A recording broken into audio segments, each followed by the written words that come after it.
Hi there, Emmeline here, and today is day one of a 40-day challenge that I'm giving to myself of just recording what is on my heart, whatever wants to come through, and just sharing it. And I think that I'm going to be sharing this on a YouTube channel. And my reason for doing this is that I've been really, over the past several years, going through a lot of deconstruction, which I think probably a lot of people can relate to in one way or another. But rather than it being like deconstruction from an organized religion or something like that, it's more of deconstruction from, excuse me, a lot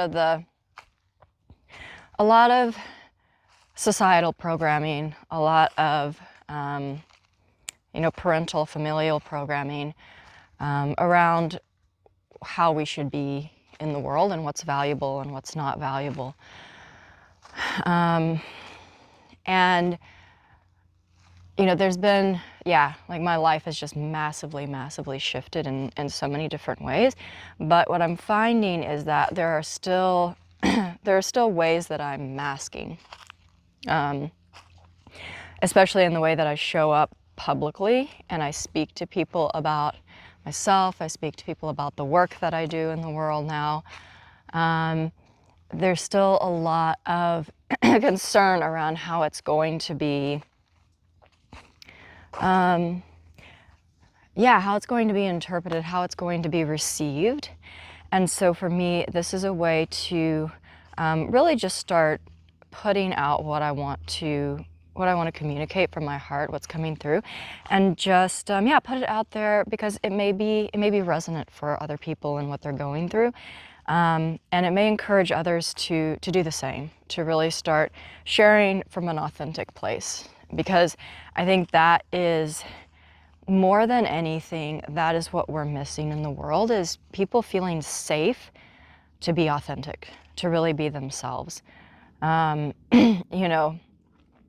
me, I grew up in a household that, number one, was just very abusive. And so there was a lot of unsafety that was programmed within me at a very young age. But then, of course, in that kind of environment as a child, you learn how it's safe to be and how it's not safe to be, right? How it's okay to act and how it's not okay to act. And then, in my specific situation, my dad specifically was, like very, like right-wing religious, but specifically in a way that really, like women were put below men, basically. And what we would call feminine traits hold very little value, while what we would call masculine traits were what was valuable, right? What was meaningful and valuable in the world. And that's just how I was raised. That's how I was taught. And that's what I saw reflected around me because, my mom just went along with this. And she, she tolerated the abuse. She tolerated the, just everything that happened within that family dynamic. And so, as a young person, as a child, you internalize that, of course, unconsciously, right? But it's been just very, very interesting for me these past few years as I start to look at everything that I did in my life as, a young adult, to try to create safety, right? To try to create a reality where I had control and safety because I was not going to be in the same situation that my mom was in.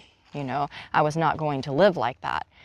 And so, like in a lot of situations, when people grow up, they end up, going into adulthood and repeating the same patterns that their parents repeated, right?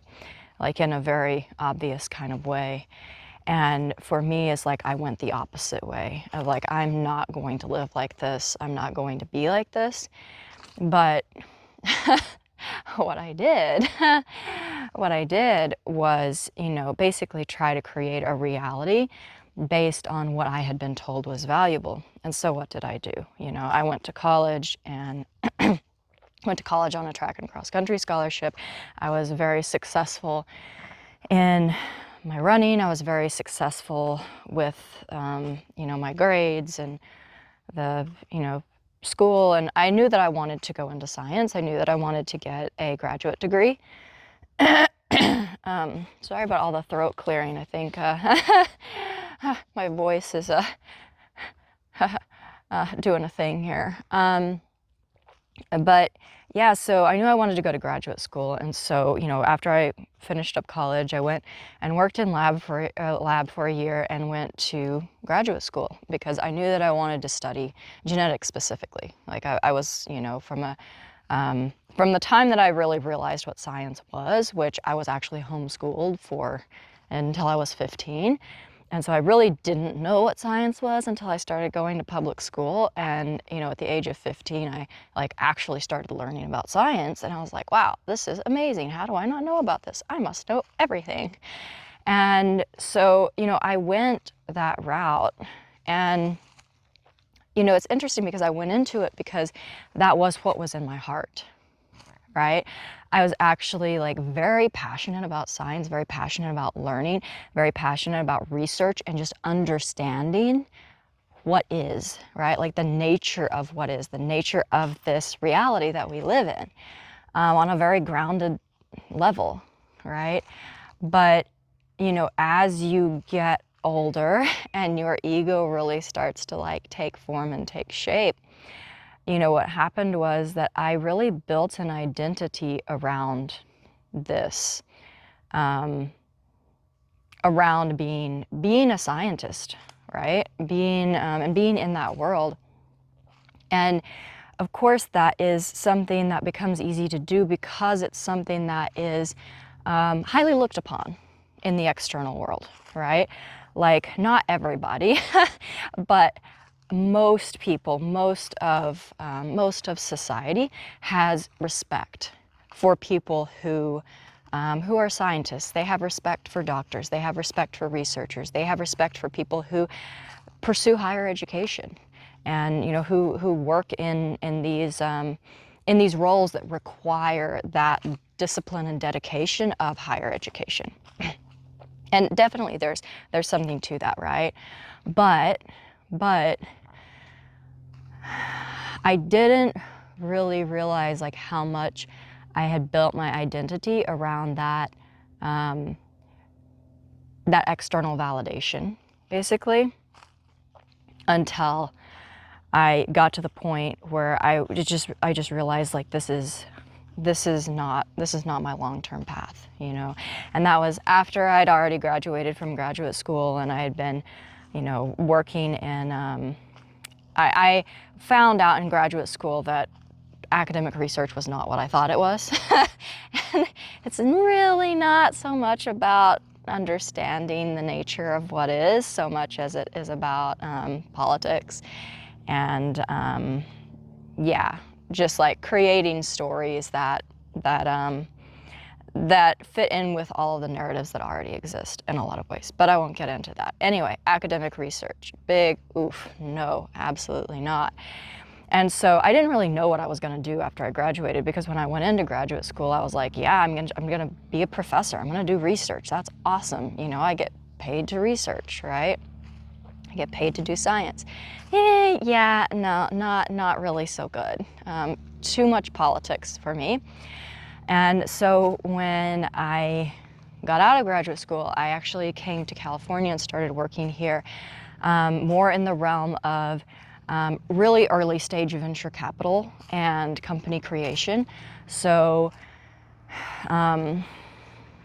just helping people that are more in that academic state to start to basically monetize the research that they're doing and bring it into the clinic, bring it into a form where it can actually be helpful to people.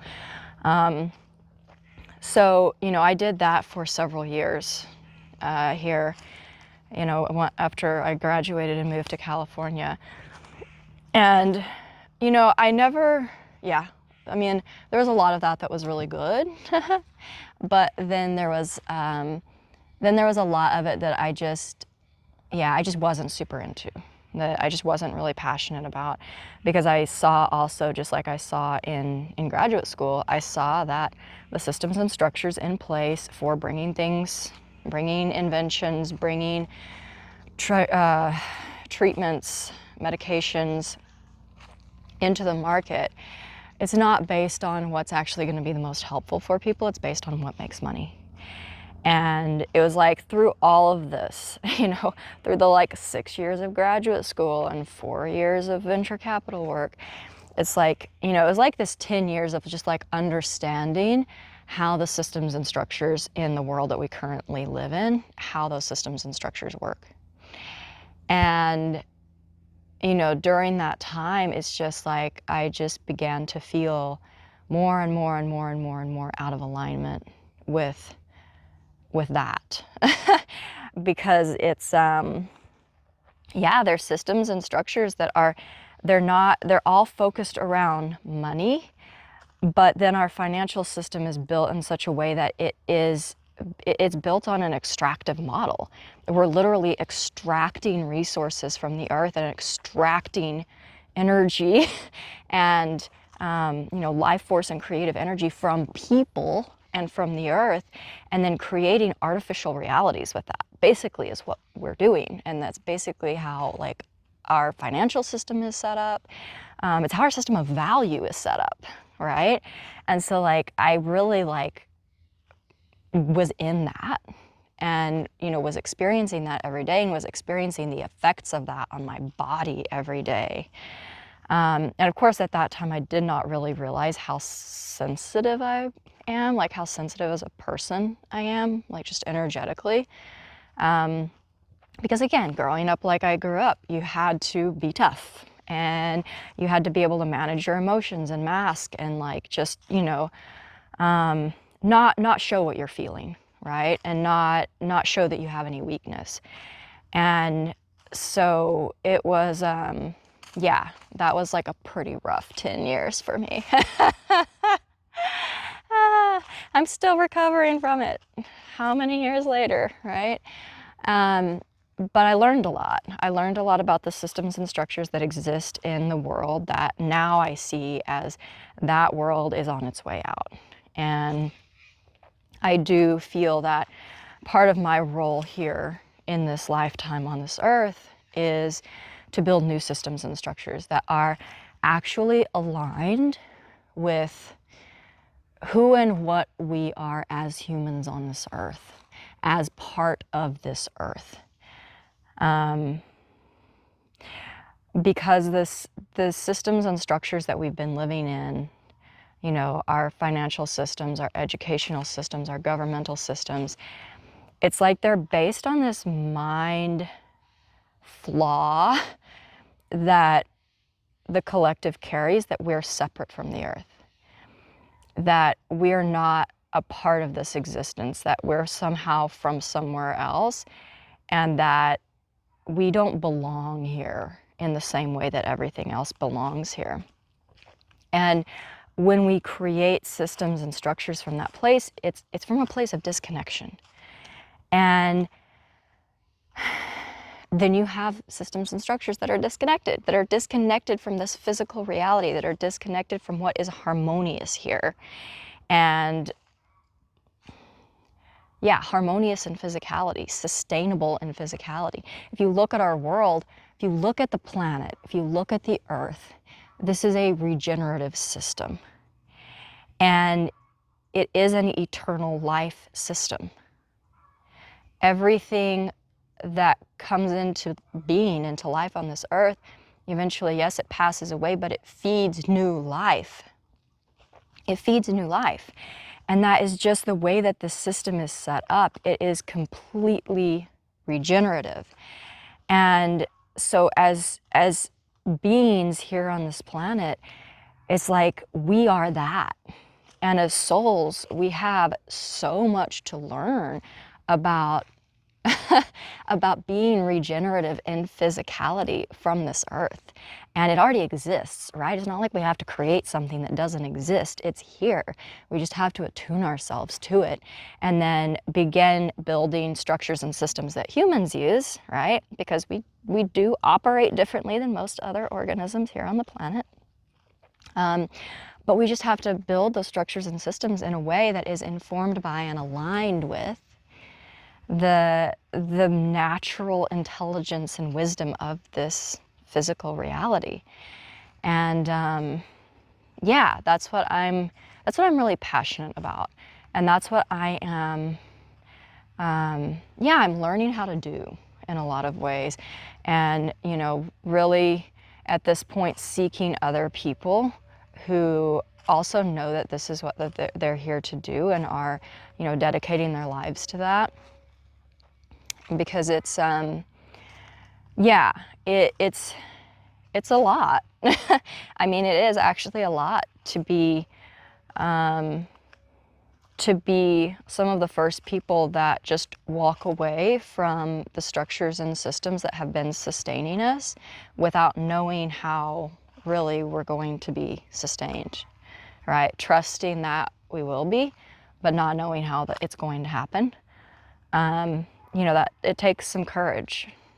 And, you know, for me, it didn't feel like a choice when the time came for me to walk away from the, you know, the role that I was in my, you know, corporate job and the world of, you know, early stage tech development, VC. I mean, I knew I had choices, right? You know, I could have easily continued doing what I was doing, but internally it got to the point where it was so misaligned, it felt like I didn't have a choice. And I didn't really know what was going to come next, and how I was going to support myself. But I just knew that I had to listen to myself, right? I really had to listen to myself. And so, you know, that's the work that I've been doing with people over the past, I don't know, I guess since 2023, early 2023 is when I really like fully made the transition out of the world that I used to live in and into this one. So it really hasn't been that long, but that's really what I've been doing with people in different ways is helping them get more connected to that voice that is inside of themselves, that internal knowing, and beginning to not only be able to connect to that, but trust that and connect to their body, connect to the earth, because that is what I have seen in my experience. That's what causes the shift. If you don't have like a deep trusting relationship with your body, a deep loving relationship and an open communication where you're really able to listen to what your body's telling you and honor that, right? Not just override it with the mind, but actually honor it and stop fighting with feelings and sensations that are uncomfortable, but actually lean into it and learn from them and begin to understand what your body and what this physicality is trying to teach you. And when you can do that, then things really start to shift, because that's how you start to learn to be here fully and actually be in a collaborative relationship with physicality and with your body, which is the part of you that is the earth. It's the part of you that allows you to be here in this physical reality, and that did come from the earth. You know, all of us have bodies that evolved here on the earth along everything else that is around us. So that is of this world. And it's really beautiful. It's not, people look at it as like a limitation. It's not a limitation. It's like fucking amazing. It's like an amazing piece of technology. But anyway, that's like a rambling way of saying like that's been my work the past 2.5 years or so. And, you know, I think that's always, well, I don't want to say always, but I think it's going to continue to be a part of my work for a good while. But then there's more, you know, there's more and more coming through now. and we'll see where that takes me. But yeah, I'm going to try to keep these under 30 minutes because longer than that just gets excessive. But yeah, there's no agenda for these. And I think that's the beauty of it, because, the things that I do, my partner and I, we have a couple of organizations that we run. One of them is a church that we serve plant medicine through, and the other one is more of a embodiment coaching organization. And so, it's Tree of Life Temple and Enchanted Forest Embodiment are the two organizations that we run and that we, do our work through. But the things that I share on like social media and share publicly on those platforms, it just feels like it has to be very tailored, and it has to fit within, these certain topics that we're covering.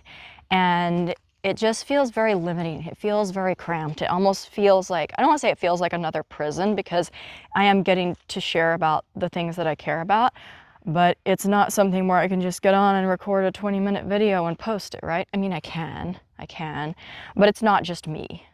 These both of the organizations that I do my work through, it's not just me, and it's not meant to be just me. These were set up by design to include other people and other voices and other energies. And so I think this for me is just a way for me to begin finding a deeper, more authentic version of my voice and my story that doesn't necessarily need to funnel into an offer or an agenda, or the things that you have to think about when you have these like structured organizations that exist for a specific function and purpose. All right. So this is just more part of the being. But yeah, anyway. Oh, hummingbird. Hi, friend. Oh my goodness. Well, I have the support of our beautiful friend. I don't know if you can see him or not, or her. I don't want to misgender you, my friend. Aww. That's lovely. So lovely. Hummingbird's definitely one of my spirit animals. I had one, I don't want to say one, I don't know if it was just one, I think it was probably multiples of them. But I was hiking the southern part of the PCT in 2023 after I left my corporate job. And I literally had a hummingbird wake me up every morning for, I don't know, I don't think it started like right when I started the trail, but within like a week of when I started the trail. So it was like a good 3 weeks where I got woke up every morning by a hummingbird. And it was just like blowing my mind, because I was like, surely this cannot be the same hummingbird. Like, this can't, like, how is this possible? How is this happening? But it was happening. And I think it was, whether it was the same hummingbird or not, I think it was just Pachamama just let me know everything was gonna be okay, even though I didn't know what the fuck I was gonna do. But yeah, hummingbirds are my friends. So that was nice. But anyway, this is just a space for me to talk and share, and hopefully it's helpful to other people. It's obviously for me, but hopefully it's helpful to other people. And, I just encourage anyone out there listening to this that resonates to just share what you're experiencing and share your stories, because that's what I'm going to be doing for a lot of this, is actually just sharing the things that I'm experiencing. Because what I've realized through this path is that I experience reality a lot different than I would say most other people that actually talk about what they experience. And I just wonder if there are other people out there. There must be other people out there that are like me, that experience reality in the same way that I experience it, but they just don't talk about it, I think. They don't talk about it as much as everybody who does, because the people that like have the loudest voices, it seems like, this almost feels like an echo chamber a lot of times to me, where a lot of people are repeating the same things over and over again. And like, not that there's not truth to that, there definitely is, and like I feel that too, but then I think there are alternative ways of experiencing reality and experiencing life.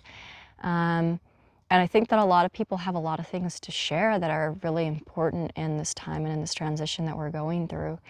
And yeah, I just encourage you to share your experiences, even if they feel very different from what other people share and what you've heard other people talk about, because your experience is valid too, and everyone is unique.